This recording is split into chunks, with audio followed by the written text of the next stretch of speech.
아테네의 길을 묻다.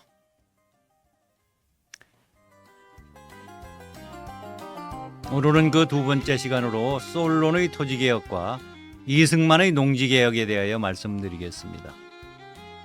네, 지난 시간에 고대의 아테네와 대한민국은 쌍둥이처럼 닮은 꼴이다 이런 말씀도 드렸고, 또 파르테논과 종묘의 정전이 이렇게 애관상의 공통점뿐만 아니라 내면에 흐르고 있는 정신도 또한 일맥상통하고 있다 이런 말씀을 드렸는데요. 오늘은 솔론의 토지개혁과 이승만의 농지개혁이 어떻게 공통점을 가지고 있는지 이 점에 중점을 둬서 한번 보도록 하겠습니다. 그 공통점의 첫째는 이 두 가지 개혁 모두가 건국의 기초가 되었다는 것이죠. 아울러서 현재 당면하고 있는 문제를 해결하는 것을 넘어서서 미래에 대한 설계를 훌륭하게 해놨다는 점에서도 높이 평가할 수 있는 그런 공통점이 있습니다. 그런데 그것보다도 더 중요한 것은 바로 이것입니다. 인간이 내면에 깃든 본원적 욕구인 자유라는 개념에 중점을 두어서 이 개혁이 후일 놀라운 성과를 나타내게 되었다는 것이지요. 자세하게 보도록 하겠습니다.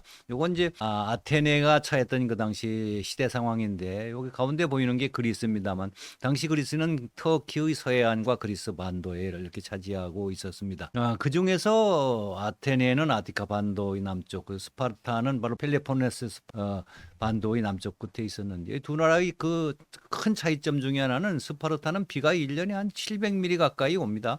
근데 아테네는 한 350mm 정도도 채 오지를 않습니다. 그 차이가 두 나라의 출발점에서부터 많은 차이를 만들어내게 됩니다. 그래서 이런 이제 좋은 기후 조건 때문에 스파르타는 100년 전에 벌써 리쿠르고스라는 사람이 나타나서 헌법, 나라 만들고 나라의 기틀을 세웁니다. 반면 스파르타는 한 100년 늦게 출발한 데다가 여러 가지 우여곡절을 겪게 돼요. 기원전 632년에는 킬론이라는 사람이 올림픽 전차 경기에서 우승을 했는데, 이 사람이 이 인기를 등에 업고서 쿠데타를 일으킵니다. 그런데 이제 반대 세력이 막 들고 일어나서 이 사람을 몰아내 버립니다. 이제 이 쿠데타 세력의 잔당들이 이제 신전으로 숨어 들어갔는데 그 사람들을 잡아 죽여버려요. 그 아테네에서 이 신전에서 사람을 죽이는 것은 이건 그야말로 그 신성모독으로서 이건 엄청난 죄악입니다. 그러니까 이 사람들도 다 또 도망가 버려요. 그러니까 결국 아테네는 쿠데타를 일으킨 세력, 그 반대 세력, 딱 중심 세력이 사라지고 나니까 또 혼란이 찾아온 거예요. 그래서 이제 드라콘이라는 사람한테 맡겨서 이 혼란을 좀 수습할 수 있도록 법을 좀 만들어 달라 그랬는데, 드라콘이 법을 만들긴 만드는데 너무 가혹한 법을 만들어요. 그래서 후세 사람들이 드라콘 법을 피로 쓴 법이다 이렇게까지 아주 혹평을 하기도 하는데요. 한 가지 예를 들어 말씀드리면, 어떤 사람이 성벽 밑에다가 술 먹고서 토하는 거다가 잡혔어요. 이 사람을 까꾸로 형틀에다 묶어가지고 물구나무 서기를 시킵니다. 1시간? 2시간? 아니요. 뭐 하루 이틀? 아니요. 죽을 때까지. 죽을 때까지. 양배추 뭐 한 통 훔쳤다고 죽였다는 기록도 있고요. 여하튼 특히 이 법에서 문제가 된 거는 신체를 담보로 하고 돈을 빌릴 수 있도록 인정한 거예요. 그러니까 자라도 이 가뭄이 자주 드는 건조한 지역이니까 자주 농민들이 가뭄이 들면 돈을 빌리지 않고는 한 해를 넘길 수가 없어요. 돈 빌렸는데 갚을 또 길이 없어요. 그러면 결국은 노예로 전락하고 땅도 뺏기고. 근데 이게 한두 건이 아니라 점점점 늘어나니까 이게 똥일보 직전의 상태까지 빠지게 됩니다. 이게 바로 그 솔론이라는 현자가 나타날 바로 그 직전의 아테네의 시대 상황이었습니다. 그럼 뭐 우리나라는 뭐 여러분 잘 아시니까 이건 뭐 간단하게 설명해요. 뭐 중국, 그다음에 러시아다 공산화되었고 베트남까지 해서 우리나라도 이렇게 남한 북한으로, 북한은 소련군, 남한은 미군이 점령해서 이런 상황이 됐죠. 그런데 북한에 진주한 소련군은 46년에 김일성이를 내세워서 토지개혁을 해버려요. 혹자들은 우리 남북한이 분단된 것이 남한의 책임이다 이렇게 주장을 하는 사람한테 저는 도저히 이해가 안 가요. 이게 무슨 얘기입니까? 토지개혁은 이거 행정권 없이 할 수 있는 겁니까? 또 토지개혁을 해서 땅을 다 국유로 했다는 것은 이미 그때 북한에는 공산주의 정권이 뭐 임시인민위원회 뭐 하지만 사실상 정권이 들어선 것이나 뭐 다름이 없는 거 아닙니까? 뭐 이건 뭐 오늘의 주제는 아니기 때문에 뭐 이렇게만 하고 넘어가겠습니다만, 아무튼 그때 이미 북한은 토지개혁을 했다. 그래서 이제 모스크바 삼상회의라고 이제 주요 국가들이 모여서 대한민국을 어떻게 할 거냐 의논하다가 단일 정부를 구성해 주는 게 맞다. 그런데 그러려면 그때까지 좀 신탁 종지를 하는 게 좋지 않겠느냐. 국민들이 납득을 하겠어요? 일본한테 36년 지배받은 것도 억울해 죽겠는데 또다시 신탁 통지? 그것도 역시 식민지 아니에요? 뭐 이런 의견들이 이제 비등하니까 뭐 반대가 만만치 않았죠. 그런데 신탁에 찬성하는 사람들도 있게 되니까 또 양쪽으로 갈려서 극한적인 대립을 벌이게 되지요. 그래도 하여튼 우여곡절 그때 이제 남한에 이제 단독 정부를 수립하게 되지요. 근데 이제 미군이 철수를 해버렸어요. 그러니까 남한에는 이제 힘의 공백 상태가 될 수밖에 없었지요. 거기다가 이제 남한에는 남노당 세력이 이제 극성을 부리고 있었는데 북한에 가서 이제 김일성하고 박헌영이가 점점 밀리는 거예요. 그러니까 이 사람이 활로를 남한에서 찾는 거예요. 그러니까 대구에서 폭동 일으키고 여수 순천에서 반란을 일으키고 제주 사태를 일으키고 그야말로 극도의 혼란 상태에 빠지게 됩니다. 바로 이 이제 대구, 여수, 순천, 제주도까지 이렇게 사회가 혼란에 빠지게 되었던 것이죠. 이것이 바로 이승만 대통령이 토지개혁을 할 당시의 시대적 상황. 그럼 솔론과 이승만이라는 사람은 어떤 사람이었느냐? 이것도 보면 참 재미있습니다. 뭐 이건 중요한 것은 아닙니다만 두 사람 모두 왕족의 후손이었지요. 그런 공통점이 하나 있고 그 다음에 이 솔론이라는 사람은 아주 뛰어난 시인이었어요. 그래서 이 사람을 언어의 마술사라고 불렀습니다. 그만큼 문학적 재능이 뛰어났다는 얘기죠. 이런 재능을 바탕으로 해서 지중해나 여러 철학자나 정치가들하고 아주 폭넓게 사귀입니다. 그럼 이승만은 어떠했느냐? 미국으로 이제 망명을 가가지고 거기서 학사, 석사, 박사를 5년 만에 합니다. 이거 보통 사람 못하는 일이고 더군다나 당시 이승만 대통령은 뭐 언어 장벽이나 뭐 문화 장벽 이런 건 차치하고라도 돈도 좀 벌어야 먹고 살 거 아닙니까? 또 독립운동도 또 그때 했잖아요. 그러면서 학사, 석사, 박사 과정을 저것도 명문대학인 프리스턴 대학에서 했다는 것은 정말 놀라운 일이지요. 그러니까 그 대학 총장 출신인 윌슨이나 뭐 이런 나중에 대통령이 된 그런 사람들이 이제 주목을 받게 되고 물론 뭐 각별하게 친하지는 않았겠지요. 그러나 아무튼 필요 올 때 찾아가서 만날 정도는 됐으면 그것만 해도 망명객 신분에서 더군다나 나라도 없는 그런 나라에서 그 얼마나 대단한 일이었습니까. 그러다 보니까 이제 조회하의 많은 인사들하고 교류를 하게 됐고 이 점에 있어서도 솔론과 이승만은 몹시 닮은 꼴이다. 뭐 역시 이렇게 말씀을 드릴 수 있겠습니다. 그 다음에 이 솔론이라는 사람은 현실주의자였어요. 이 아버지가 왕족의 후예이긴 하지만 그러니까 기족인 거죠. 그런데 돈이 별로 없어요. 마음씨가 너무 좋았다고 그래요. 근데 이제 솔론은 나는 아버지처럼 살지는 않겠다. 그러고서 젊은 아테네의 올리브유를 수출하는 사업에 뛰어들어가지고 지중해 각 지방을 다니면서 장사를 해가지고 꽤 큰 돈을 벌어요. 엄청난 돈은 아니었지만. 그런 다음에 이 사람이 사람들한테 이런 말을 해요. 아니 나 이거 올리브 장사 이렇게 다니면서 수출하고 이러는 거 이거 장난 아니다. 가다가 어디서 해적 만나도 그냥 죽은 목숨이고 어디 산속 지나가다가 누구 만나도 죽은 목숨이다. 나 이거 목숨 걸고 한 거다. 그래서 이렇게 번 돈인데 나 인생을 좀 즐기면서 살아야 되겠다. 너희 날 보고 뭐라고 이러냐더니 하지 말라고 뭐 이런 식의 사람이었어요. 그런데 또 이 사람이 그리스 각지에 이제 철학자 이런 사람들과 어울렸을 때 했던 또 기록들이 남아 있거든요. 이걸 보면 또 틀림없는 이상주의자예요. 그러니까 이 사람은 이런 현실주의와 이상주의를 잘 결합한 중용의 정치를 펼칩니다. 참 놀랍습니다. 그래서 이 사람은 그리스 7연자 중에서도 가장 우두머리로 폈지요. 자, 그럼 이승만이라는 이분은 어땠느냐? 놀라운 것은 일본의 진주만 공습을 예언합니다. 바로 자페니스 인사이드 아웃이라는 책을 썼지요. 정말 통찰력을 인정받을 수밖에 없었죠. 이 점에서도 두 사람이 공통점이 있다고 보이는데 이 재팬 인사이드 아웃에 대해서는 조금 이따 자세하게 설명을 드리겠습니다. 근데 이제 솔론이 한 행동 중에 하나 좀 특별한 것이 당시에 이제 아테네 앞바다에 이제 살라미스라는 섬이 있는데 바로 옆 나라인 메가라하고 이 살라미스 섬을 놓고 수백 년 동안 옥신각신해요. 그러니까 아테네 귀족들이 신물이 나가지고 앞으로 살라미스 섬 말만 꺼내는 사람은 사형에 처하겠다 이런 법을 만들어 버려요. 그런데 솔론은 이거를 무릅쓰고 청년들을 규합해가지고 살라미스 섬을 점령합니다. 이건 목숨 걸었다는 얘기예요. 예, 그렇지 않습니까?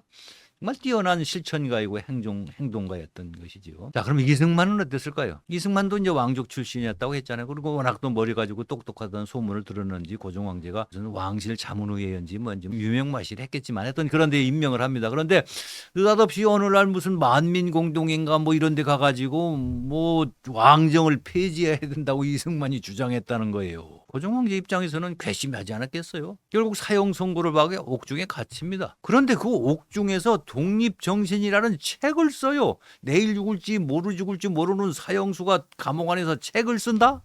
이게 보통 사람이 할 수 있는 일인가요? 정말 놀랍습니다. 이승만 역시 놀라울 만한 행동력 있는 실천가였다. 이렇게 말해도 틀림이 없을 것 같습니다. 이 점에서도 두 사람 공통점이 있지요. 그런데 이제 개혁을 해야 되는데, 근데 이 솔론이 따른 한 개혁을 가만히 깊이 있게 들여다보면 자유라는 인간의 본성을 놓치지 않았어요. 이것을 핵심 가치로 두고 여러 가지를 개혁을 합니다. 그건 뭐 나중에 자세하게 또 별도의 강의를 한번 할 예정입니다만, 마찬가지로 이승만 대통령 또한 이 농지개혁 등을 하면서 보면은 이 자유라는 가치를 중심에 놓고 있어요. 이거를 통해서 백성들을 결박해서 해방시켜야만, 자유라는 개념으로 해방시켜야만 국가가 잘 될 수 있다. 이런 주장을 펴고 또 그걸 또 실천을 했거든요. 이 점에 있어서도 두 사람은 아주 공통점을 가지고 있다. 솔론에 대한 그림 두 가지입니다. 이 왼쪽에 있는 그림은 책을 보고 있죠. 이건 이스탄불이니까, 그러니까 동로마 제국, 그 기독교 문화권에서 편찬한 백과사전에 실려 있는 솔론의 모습입니다.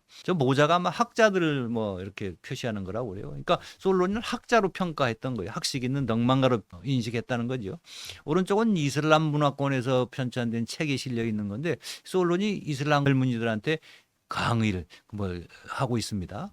예, 아주 경청하고 있는 모습이 뚜렷하지요. 역시 이슬람 문화권에서도 솔론의 아주 뛰어난 학자로 인정했다는 것이죠. 그것이 바로 칠연자라는 평가를 받게 된 것이고, 중요한 것은 기독교 뭐 후일의 평가이긴 합니다만, 기독교 문화권이었건 이슬람 문화권이었건 솔론이라는 사람을 학식 있는 덕망가로 평가하고 있었다. 이 점이 대단히 중요한 것 같습니다.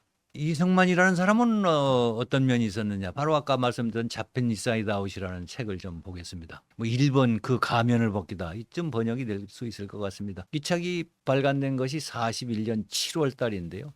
진주만 공습이 언제 일어났죠? 그해 12월 달입니다. 5달 전에 진주만 공습을 예언한 책입니다. 그냥 예언한 것이 아니라 일본 천황에 숨어있는 그 사람들의 정신 세계, 그다음에 사무라이들의 정신, 그리고 사무라이와 문민 세력들 간의 치열한 갈등 뭐 이런 것 등등등 5가지든가 6가지든가 하여튼 그걸 해서 기승전결로 요러니까 요렇게 될 수밖에, 요러니까 요렇게 될 수밖에. 그러니까 일본은 틀림없이 미국을 공격할 것이다.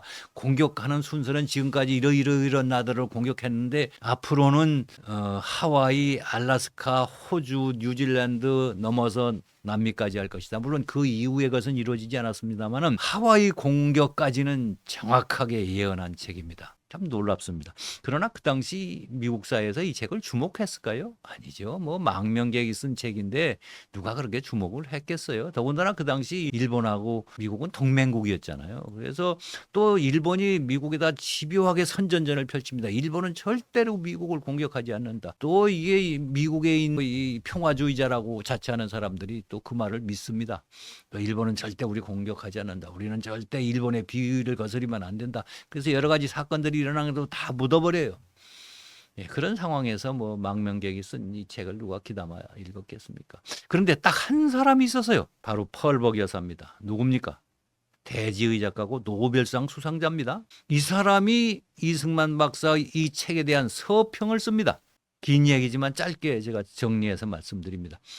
자, 이승만이라는 사람은 이게 개인적 증오심 때문에 이 책을 쓴 게 아니다. 일본 사람들이 얼마나 전 인류에게 위험한 존재를 그가 정확하게 진단하고 있더라. 그래서 그걸 미국 사람들한테 알려주려고 이 책을 쓴 거다. 나 이 책 읽어보고 정말 두려웠다. 왜냐? 그의 말이 전부 사실이라고 믿어졌기 때문이다. 실제로 사실로 됐잖아요. 진주만 공습이 있고 나니까 미국 사회가 발칵 뒤집히다시피 합니다. 야, 어떻게 통영에서 온 그 당시 뭐 황인종이라고 그러면 뭐 흑인보다 이게 못 취급을 못 받았잖아요. 그 사람이 똑똑하다는 소리 들었지만 이런 선견지명 있는 책을 어떻게 쓸 수 있느냐 말이야. 그리고 여러분도 한번 이 책 읽어보셨으면 영문판 한번 읽어보십시오. 아, 기가 막힙니다. 또 쉬워요. 쉬우면서도 명쾌하고 간략하고 아주 잘 쓴 책이에요. 그러니까 아마 펄벅도 이런 평가를 했을지 모릅니다만 정말 놀랍습니다. 이런 선견지명의 지도자를 우리가 가졌다는 것은 정말 생각할 때마다 정말 제 가슴이 울컥울컥합니다. 정말 감동스럽습니다. 여러분도 이 책 한번 꼭 읽어보시기 바랍니다. 아까 그 신체 담보를 인정한 드라콘법이 문제였다는 말씀은 드렸죠. 그래서 이제 아테네에서 토지 개혁을 해야 되는데 귀족이나 부자들은 뭐 그때나 지금이나 똑같았겠죠. 뭐 극렬하게 반대를 합니다. 반면 농민들은 이제 스파르타는 100년 전에 이제 개혁을 했으니까 우리도 스파르타식으로 해서 국유화를 하든지 우리한테 다 나눠주든지 이런 주장이 강력히 되지요. 그런데 이 솔론이라는 사람이 참 기가 막힌 사람입니다. 이 사람은 토지개혁이라는 말은 입 밖에 뻥끗도 안 해요. 그리고 부채 탕감을 해버려요. 그리고 부채 탕감이라는 말도 안 써요. 뭐라고 하느냐? 히라보로는 세이삭테이야. 부담의 경감이라고 이렇게 용어를 순화해서 이렇게 표현하는 거지. 그렇게 해서 이게 부채를 없애버립니다. 그 효과가 어땠을까요? 예, 본래 부채 때문에 사람들이 농토도 뺏기고 노예로도 전락했는데 그 원천인 부채 자체를 다 없애버리니까 땅 되찾고 노예에서 해방되지 않았겠어요? 그러고서 또 앞으로는 절대로 신체 담보를 위해서 돈을 빌리거나 빌려줄 수 없다 이렇게 딱 법으로 만들어버려요. 그러니까 꼭 굳이 뭐 이걸 다 땅을 뺏어서 사람들한테 나눠주지 않고서도 즉 사유재산제도를 그대로 유지하면서도 토지개혁을 한 것과 똑같은 효과를 거두는 기가 막힌 묘안을 찾아낸 겁니다. 그러니까 이 사람을 가리켜서 현자라고 하지 않겠습니까? 자, 그럼 이승만은 어땠느냐? 그 당시 남노당의 토지개혁 선동이 뭐 극심했어요. 남한내 공산주의 동지 세력이 뭐 70%가 넘었다는 그런 조사 결과가 있더라고요. 내일 공산화가 된다라고 하더라도 조금도 이상할 것이 없는 그런 위험한 상황이었던 것이죠. 그래서 이제 농지개혁을 하기는 해야 되는데 그 당시 국회에서 법이 통과돼야 되는데 이게 국회의원에 당선된 사람들이 농민 출신이 많았겠어요. 지주 출신들이 많았겠어요. 제가 이거 설명할 필요 있나요? 없지요. 예. 또 이들이 극렬하다라는 표현보다는 뭐 교묘하게 이제 뭐 방해를 합니다. 법안을 이리저리 뭐 하면서 시간을 끌고 그러죠. 또 한편에 농민들은 북한의 농지개혁 얘기를 다 들었지 않겠어요. 그러니까 우리도 이거 무상으로 몰수해가지고 무상으로 분배해주면 좋겠다 이런 기대를 왜 안 했겠어요. 근데 이승만 역시 그 어느 쪽도 아닌 중간 방법을 사실 택합니다. 그래서 유상으로 몰수해서 유상을 분배하는데 지주자들한테는 지가증권으로 해서 주면서 나중에 적산 공장 같은 거 불화할 때 그 불화권에 우선권을 주겠다. 이렇게 해서 이제 달랩니다. 물론 이것은 뭐 6.25 전쟁이 터지고 그러는 바람에 뭐 그렇게 큰 효과를 보지는 못했습니다. 아무튼 국민들한테는 수확량의 30%를 5년 동안 바치면 내 땅으로 만들어준다. 이렇게 돼 있거든요. 농민들이야 그동안에는 평생 동안 소작물 바치던 사람들이 5년만 소작료 30%씩 내면 내 땅 된다고 하니 얼마나 좋았겠습니까? 그런데 이런 공지개혁을 한 그 밑바탕 정신을 파고 들어가 보면 이승만의 정신을 알 수 있어요. 이미 독립정신이라는 그 한성 과목에서 썼다는 그 책에다가 써놨어요. 자유라는 새로운 개념으로 결박당한 백성들을 해방시켜야 되겠다. 결박당한 백성들을 해방시키려면 농토, 소작지대에 묶여있는 백성들을 해방시키지 않고 백성들 해방이 되는 건가요? 명확하게 이 문제의식을 이승만 대통령이 가지고 있었다는 말이 됩니다. 이렇게 보더라도 솔론의 토지개혁과 이승만의 농지개혁은 뭐 거의 똑같다. 이렇게 뭐 평가해도 큰 무리는 없지 않는가 싶습니다. 다음은 솔론의 토지개혁 성과에 대해서 한번 살펴보기로 할까요? 이 토지개혁을 한 다음에 솔론이라는 사람이 또 기가 막힌 것이 그 당시 아테네에는 그 소작농지 바로 앞에다가 이렇게 표지석을 보지 이 땅은 소작료를 내야 되는 토지다 이걸 써놓은. 그러니까 농민들 이거 볼 때마다 기분 좋았겠어요. 근데 이걸 싹 다 뽑아버려요. 그러니까 농민들 속이 얼마나 후련하겠어요. 그런 이제 심리적인 안정을 도모하기 위한 도치였겠죠. 또 이제 귀족도 이게 스파르타식으로 해서 땅 다 뺏기면 어떡하느냐 이런 불안을 하고 있었는데 그걸 피할 수 있으니까 뭐 속으로야 뭐 내가 뭐 법을 어겼냐 어쨌냐 말이야. 내가 뭐 법대로 해서 돈 빌려주고서 안 갚아가지고 내가 그 땅 차지한 건데 그거 다 도로 뺏어가면 그 불만이 왜 없었겠습니까? 예, 그렇지만 뭐 완전히 뺏기지 않은 것만도 다행이다. 이렇게 어느 정도 자제가 됐던 것이죠. 결과적으로는 이러한 솔론의 개혁은 사유재산을 인정했다는 것, 또 그로 인해서 자유로운 경제활동이 보장됐다는 것, 그것이 결국은 경제적 번영의 토대가 되었다는 것. 이러한 중용을 표방한 토지개혁이 아테네를 분열 직전의 사회에서 또 통합한 그런 성과도 있었죠. 근데 이게 또 사람들 마음이 묘해요. 나중에 가면은요, 또 귀족은 귀족들대로 왜 또 땅 그냥 뺏어갔느냐, 뭐 또 농민들은 뭐 왜 스파르타식으로 하려느냐 이런 불만 양쪽에서 비난하는 게 중용이라는 게 참 어려운 것 같습니다. 그러니까 이제 솔론이 그냥 정권 다 놓거나 그냥 애국으로 여행이나 가겠다고 떠나버립니다만 그건 또 나중에 또 설명할 기회가 있을 겁니다. 예, 그렇게 되었습니다. 그럼 이승만의 농지개혁 성과는 어떠했느냐? 예, 이게 농지개혁법인데 최종적으로 국회를 통과한 것이 1950년 3월 10일입니다. 6.25가 터지기 3개월 전이에요. 정말 아찔합니다. 이 농지개혁이 없었더라면 대한민국 공산화 막지 못했을 수도 있어요. 특히 6.25 당시 공산당들이 내려와서 북한의 농지개혁을 엄청나게 선전선동합니다. 그런데 농민들이 무덤덤해요. 왜냐? 그 당시 농지개혁은 완전히 완성되지는 않았어요. 그럼에도 불구하고 이 농지개혁 법안이 통과되기 전부터 사전에 준비를 다 해가지고 용지도 막 만들어 놓고 그래가지고 농민들한테 농지개혁 원부라는 걸 만들어서 그거 다 열람을 시켜요. 이건 내 땅, 요건 내 땅, 요거는 내 땅 이걸 다 일으켜줍니다. 그리고 이승만 대통령이 공표를 합니다. 금년 농사부터는 여러분들의 땅에다 농사를 짓는 겁니다. 아직 농지개혁이 완성되지 않았지만 이거는 틀림없이 이루어집니다. 그러니까 안심하고 파종하고 농사를 준비하고 농사를 하십시오. 이렇게 얘기를 합니다. 그러니요 북한 공산당이 와가지고 뭐 농지개혁 운운하면서 선동한다고 국민들이 그게 뭐 혹하지가 했겠어요? 어떤 그런 일이 우리 공산화를 막은 일등공신임에 틀림없습니다.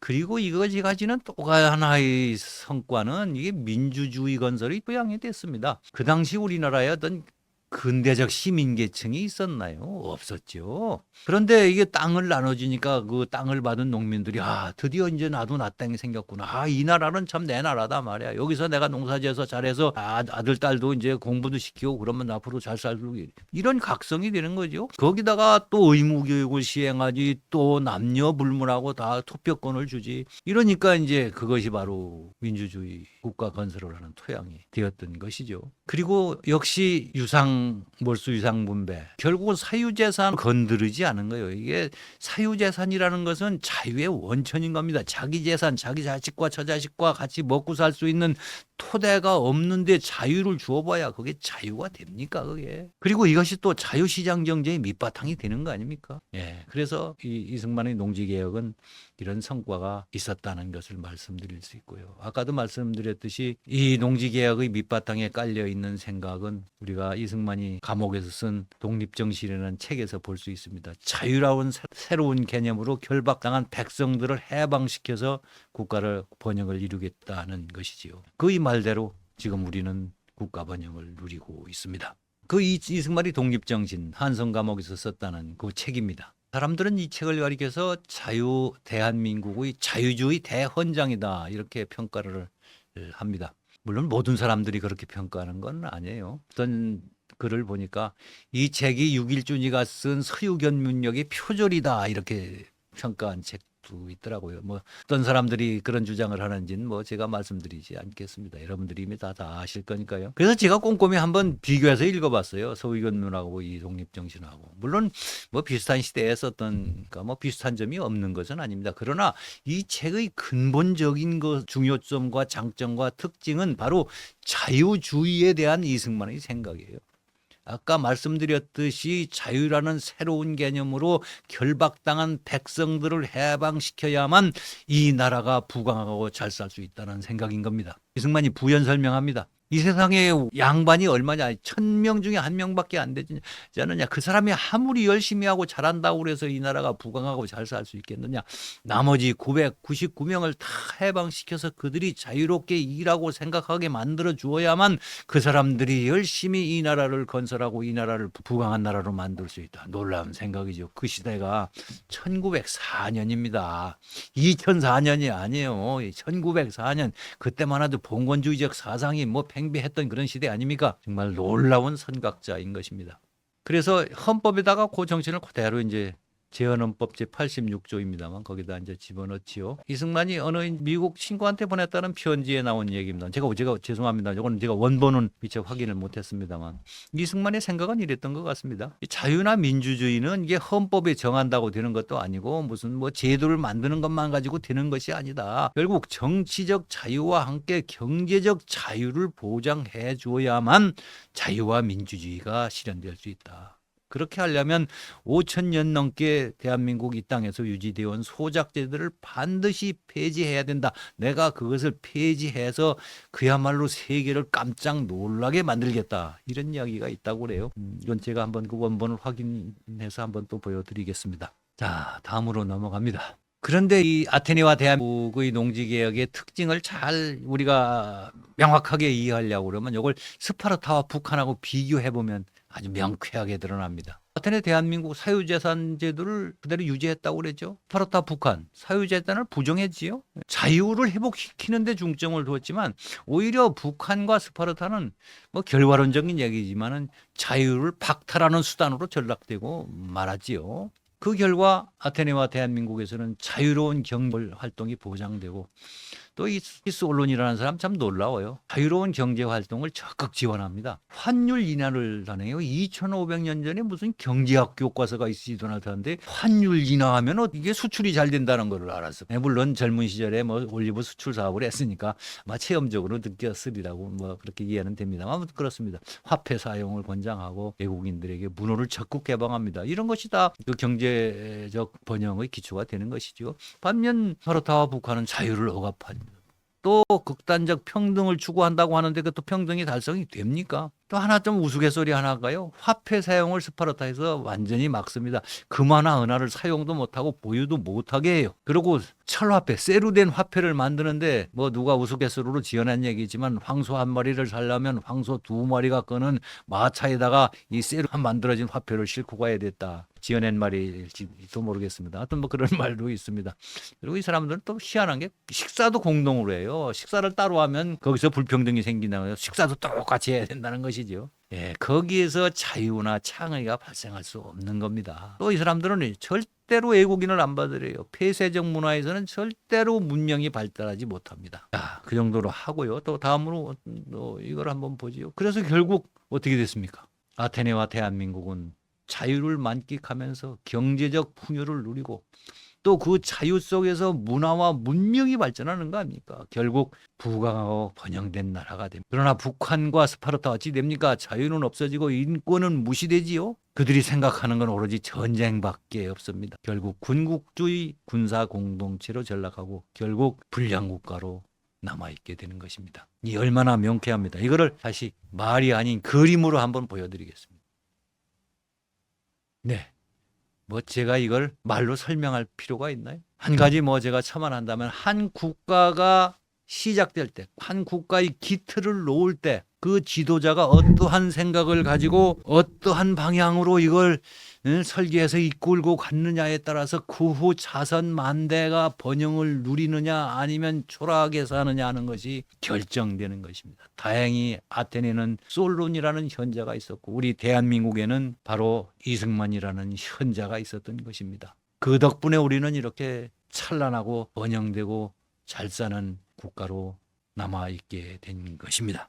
이 솔론의 덕분에 아테네가 번영한 나라가 되었고 그런데 그가 죽은 뒤 한 300년이 지나지 않아서 이게 선동가들이 등장해서 결국은 아테네를 망칩니다. 또 이승만 대통령이 떠난 지 100년이 다 지나지 않았는데 또 우리나라에서도 또 선동가들이 날쓰고 있습니다. 아테네는 결국 망했습니다. 중후정치에 선동정치에 망했습니다. 이 나라에서도 선동가들이 지금 또 날뛰려고 하고 있습니다. 정말 안타깝습니다. 그래서 그 현자를 기다리는 심정으로 제가 한 말씀만 추가로 드리겠습니다. 이것은 자펜 인사이드 아웃이라는 책을 읽으신 이 동키맨이라는 뭐 익명을 쓰시셨던데 그분이 쓴 덕후감 중에 일부 내용이 제가 워낙 공감이 돼서 워낙 제가 감동을 했습니다. 그래서 여러분과도 그 감동을 한번 함께 나누고자 합니다. 그는 한마디로 대적할 자가 없는 사람이었다. 그리고 이제 와서 생각해보니 그는 이 불쌍한 나라와 이 우매한 백성들에게 5,000년 역사상 하늘이 내려준 최고의 지도자여 선각자가 아니었나 싶다. 돌아가신 후에도 많은 사람들이 비난에 시달리지만 그것조차도 그는 넉넉히 감내할 수 있는 큰 그릇이라고 생각한다. 단 한 명의 사람으로 5천만이 은혜를 누리듯 현실은 참 아득하지만 단 한 명의 인재를 배출할 수 있다면 그것으로 이 나라의 운명을 바꿀 수 있지 않을까. 낙심하지 아니하면 때가 이름에 거두리라. 낙심하지 아니하면 때가 이름에 거두리라. 그때를 한번 우리 다 같이 기다려 봅시다. 우리 동키맨이라는 익명을 쓰시는 분 어디 학교 교사이지 않은가 싶은데요. 예, 정말 감사드립니다. 자, 감히 제가 우리 선생님의 글을 인용했습니다. 여러분 감사합니다. 예, 여러분들의 격려와 성원 그리고 참여가 이 나라를 바른 길로 이끌 수 있습니다. 여러분의 격려와 성원이 이 나라를 구할 수 있습니다. 여러분의 끊임없는 지도 편달을 바람하지 않겠습니다. 다음 세 번째 강의는 아테네를 멸망으로 이끈 세 명의 선동가 3인방, 그들을 지도자로 뽑은 것은 누구인가 라는 제목으로 말씀을 드리겠습니다. 선동 정치가 어떻게 나라를 망치는지 그런 내용들을 중심으로 여러분들에게 경각심을 일으키는 의미에서 말씀드리고자 합니다. 기대해 주시기 바랍니다. 고맙습니다.